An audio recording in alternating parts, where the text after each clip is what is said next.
తెర ముందు మాత్రమే కోడిపుంజు లెక్కలు కొట్లాడుకుంటుంటారు, తెర వెనకాల మాత్రం వీళ్ళు దోస్తులే. ఇక్కడ గల్లీలలో మాత్రమే డైలాగులు ఉంటాయి, కానీ ఢిల్లీలోకి పోయినప్పుడు మాత్రం డైవ్లే ఉంటాయి అనేటటువంటి మేము చాలాసార్లు చాలా సందర్భాలలో చెప్పినాం.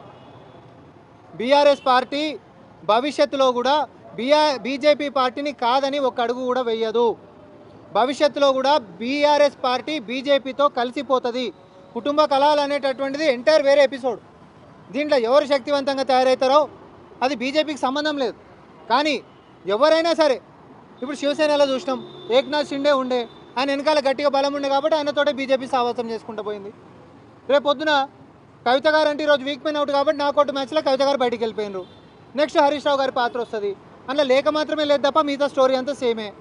కానీ అదే పార్టీలో ఉండు బలోపేతం కావాలని కృషి చేస్తున్నటువంటి హరీష్ రావు గారు మరి రేపొద్దున ఆయన బీఆర్ఎస్ పార్టీలో ఏక్నాథ్ షిండే అయి బీజేపీ తోటి ములాఖత్ అయ్యేటటువంటి వ్యవహారాలు కూడా చాటుమాటుగా కొనసాగుతూనే ఉండేటటువంటిది సర్వసభ్య సమాజానికి తెలుసు.